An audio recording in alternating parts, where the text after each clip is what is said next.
What's going on, everyone? Happy Saturday to everyone. Hopefully everyone is doing well, staying safe, healthy. If you had to take a COVID test, hopefully you have tested negative. If you did test positive, I hope you have a full and speedy recovery with no long COVID issues. It is time now for the Saturday edition of the Pandemic Update for Saturday, July 13th, 2024. If you're new to my channel, maybe you clicked on this video because you were searching on YouTube for COVID or illness, and you stumbled upon my video. Well, welcome to my channel.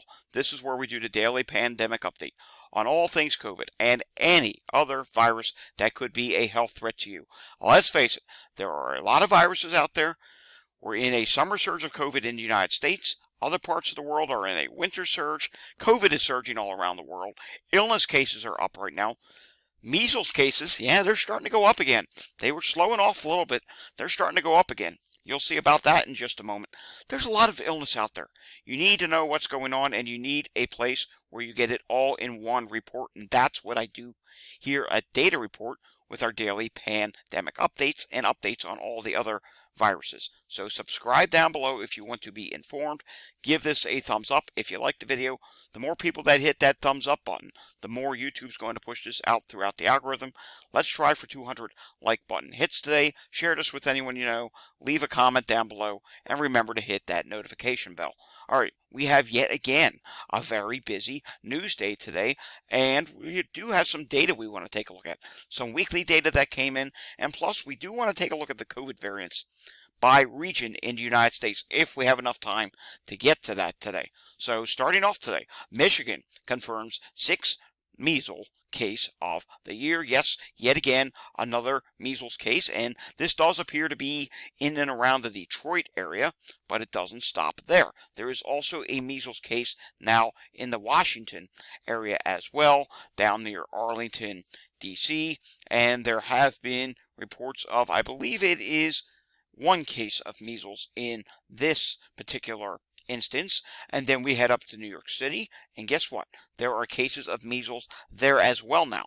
And in Clinton Hill, Brooklyn, WABC is reporting that 2 measles cases have been identified among people living at one of the city's migrant shelters, New York City health officials said. So we'll have to see if that grows. If anyone remembers, back in the wintertime, Chicago had a migrant shelter issue with measles, and that grew to several cases. I don't remember off the top of my head how many cases it was, but it did grow to several cases.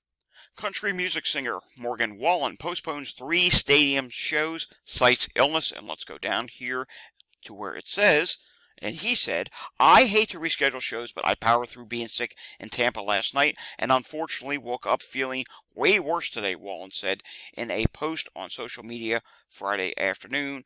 He says he plans to move the Charlotte shows to October 18th and 19th, and he also rescheduled his show in Tampa on Friday to October 4th, so I guess he was going to do another show there. Yikes, yes. This is just a growing list of performers that is postponing shows, or in some cases retiring because of illness. It's not good whatsoever. Already in Australia, aged care facilities, this is the update on the outbreaks there. This is as of July 11, 2024. Active cases, 2,707. That's down by 224. Active outbreaks also dropped in aged care facilities, 357. Residents, it says 1,898, down by 188. Staff positive with COVID, or illness, I should say COVID. Staff, 809, that's down by 36. Reported deaths, that did go higher, up by 31, and there's been 726 deaths in aged care facilities. So nursing facilities in Australia, yes, they are still reporting COVID deaths in 2024. Just another point that COVID is not over. Taking a look at this now in Italy, COVID infections are increasing in Italy, and deaths almost doubled from 18 to 33. This is from July 4th to July 10th. Reported cases, 5,503. That's up by 42.7%. Reinfections not available. Deaths, 33. That's up by 83.3%. And it also does say the positivity rate is up by 2.5% to 7.2%. Massachusetts is stating that they will stop reporting on COVID, influenza, and other illnesses until August. So it makes no sense to me because COVID is going. Okay, I can understand influenza and other illnesses because it's summertime, but COVID is rising right now. They should not be stopping reporting on that. And I wanted to share this with you. If you go over to my website, I did now start a thread. There's multiple threads on my website where I document things, and this is one of them. Tour de France. There have been a lot of cyclists that have been dropping out because of illness, and I just got informed of 2 more that I don't even have on the list here.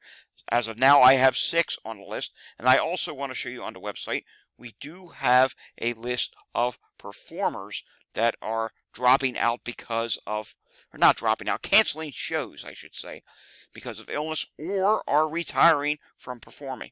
Take a look at this. Yes, on and on it goes. There's been quite a few. I'm going to be documenting all of them for 2024, and there are several past ones from earlier in the year I have not gotten around to yet. I may go back and watch some of my videos to find some of them, and if you know of any, let me know down below.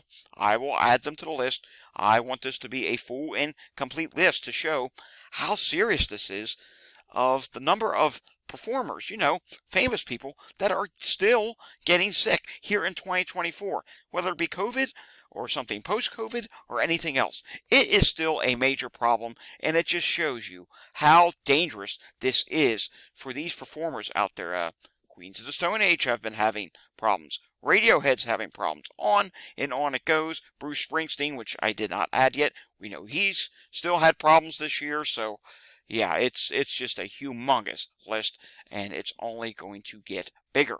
Taking a look at this now, the national allergy map. 58% of the country is in low to medium status for pollen levels. We can see orange. We almost got rid of the orange in the Northwest. Not quite there just yet. Taking a look at the air quality across the United States, it's not going to be pretty. It's a very hot summer. When you have heat, take a look at this. Almost nowhere in the United States is spared from bad air qualities. Texas, New Mexico, Arizona, you're actually one of the best areas in the country. Delaware is not doing too bad. Neither is New Jersey, but again, we're seeing a lot of yellows. We're seeing oranges. We're seeing reds on the West Coast due to wildfires. Yeah, air quality. You can't breathe easy in too many portions of the United States at this time. And if you're in an area that's in the orange or in the red, I suggest, I'm not mandating you or anything like that, I just suggest consider wearing a mask if you have to go outside. And it would be a good idea to keep air purifiers running if you do have them. If not, consider buying one. It will help you breathe better. Heat-related illnesses, they're still a problem all across the United States. That's going to continue for some time as we do have extreme heat. Want to learn more about the climate and weather? You can do that over on my other X account where I talk about climate and weather stories at Climate Data Report. Moving on now to Philadelphia yesterday. 791 EMS incidents were reported on Friday. That's below 800, so that is a number we like to see. Let's take a look at what's going on right now in Montgomery County, Pennsylvania, and we see there are 14 EMS incidents with a wide range of different things. Hopefully, when we take a look at Chester County in a moment, it will be less busy. Yes, it's less busy than what it was yesterday. Remember, yesterday was very busy, and that finally did not quiet down until after 9 o'clock at night. Crazy, huh? Taking a look at Walgreens this week, the national positivity rate is 39.6%. The prior week was 36.5%. Not really going to take a look at much with wastewater today, except for this.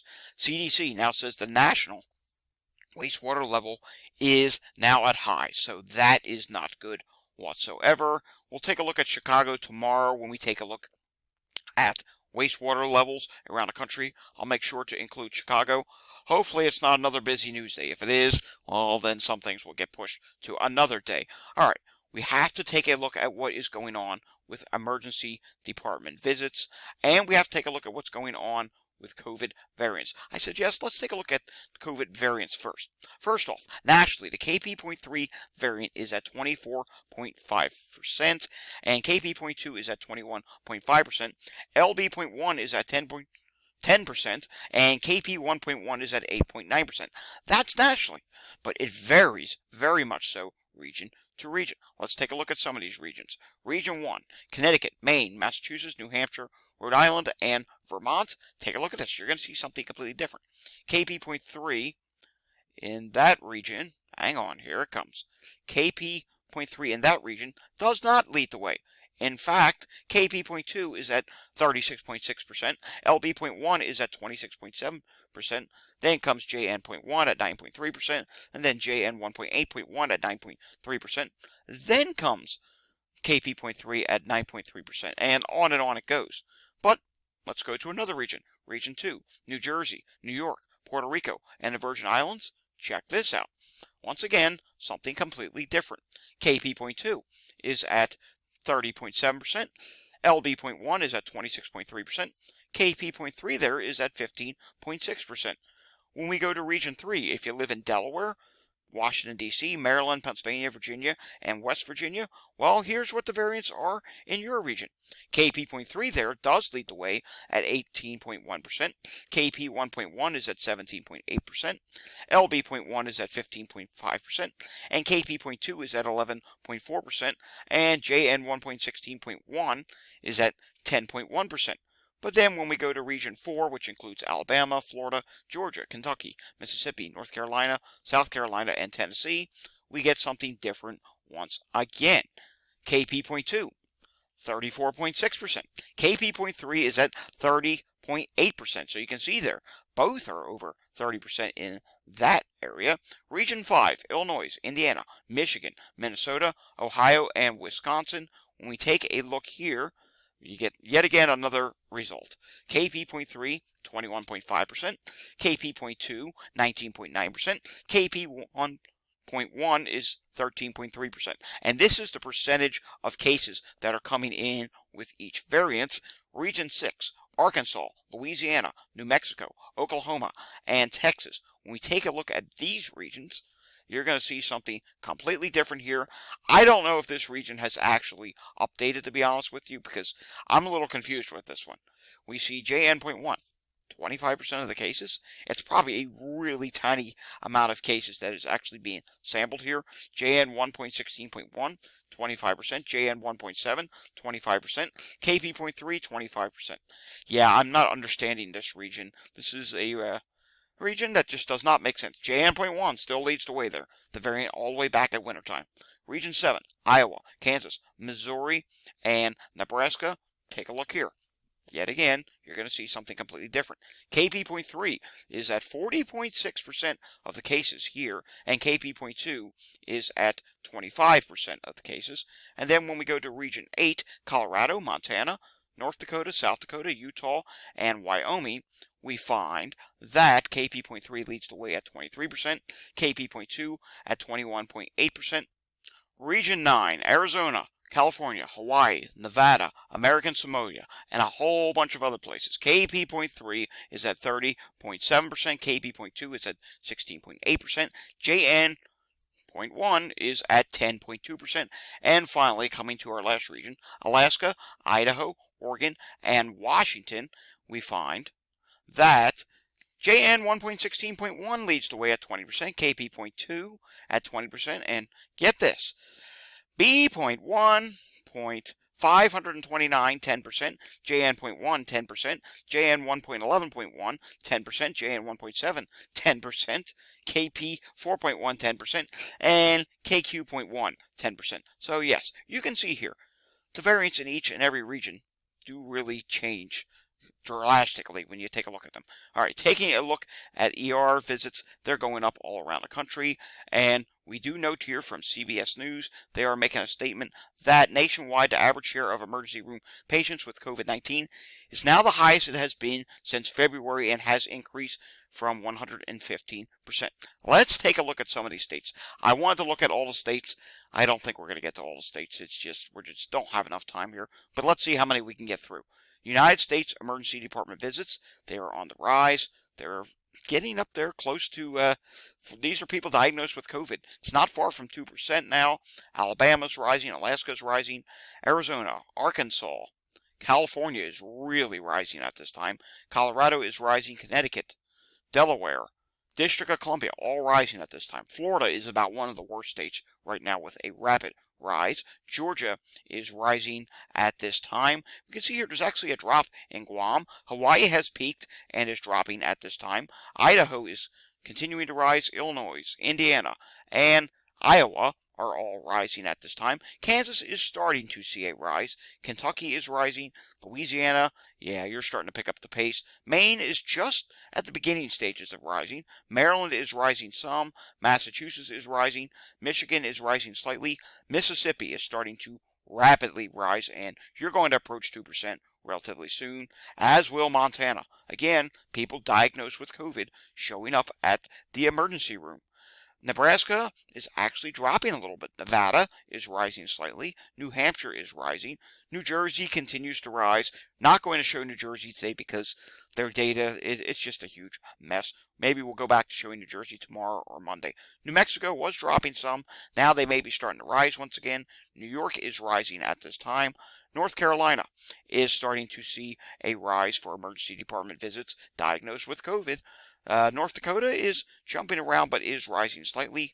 Ohio is rising at this time. Oregon is flattened after a rise. Pennsylvania, my state, is starting to see a slight rise, and I think that's going to pick up the pace now. I think it's apparent. Pennsylvania is starting to see its summer COVID wave. Rhode Island is rising slightly. South Carolina is starting to rise. South Dakota was rising, slowed off a little bit. Tennessee is starting to rise. Texas is starting to rapidly rise. They are approaching, if not over, 2% now. Utah is starting to rise and pick up the pace. Vermont is rising slightly.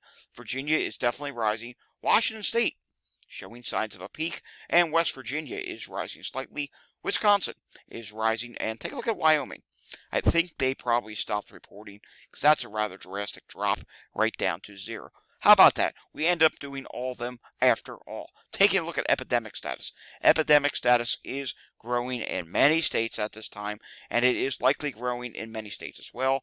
Just only a handful of states, just a few actually, are stable or uncertain or did not estimate at all. And I wish Hawaii would be on here, but Hawaii at this time is coming up as stable. If I had to guess, they might be declining at this point because, once again, Hawaii has peaked for their COVID wave, and Alaska is likely growing again. Makes sense given that they're seeing a little bit of a rise, once again, in their ER visits. And let's go back to that just for a second, and we want to take a look at that again. Let's go back up here to Alaska just real quickly, and we can see Alaska was showing signs of peaking, but again, they are starting to rise once again. So, yeah, it does make sense that they're likely growing just a little bit once again. And let's take a look at New York from yesterday. Again, they had 1,920 positive cases. Taking a look at what happened yesterday with their hospitalizations, they had 994 people in the hospital and 83 people in the ICU. Alrighty, folks, that does it for the Saturday edition of the Pandemic Update. Yet again, we covered a lot of ground today. Tomorrow is going to be our Wastewater edition. And of course, any news that comes up, there's been a lot of it lately. You can go over to my website, datareport.info. You can find the majority of the stories that I do share on here from various different news sources. And there's a lot of things that I've added on here. And there is one thing that I did forget to talk about today. I need to talk about this real quickly. Colorado did add 3 more human cases of H5N1. Sorry we forgot to talk about that at the beginning of the video. I'll make sure we show it again tomorrow because this is a very important subject, and this is an evolving situation. There could likely be many more cases with this. Alrighty, folks, that does it for the Saturday edition of the Pandemic Update. We'll have another Pandemic Update again tomorrow. If you enjoyed it, give it a thumbs up. Subscribe down below, share these videos with anyone you know, hit that notification bell, and leave your comments down below. I'll see you all again next time. Until I see you again next time, stay safe everyone, and have a fantastic Saturday afternoon. Thanks for watching.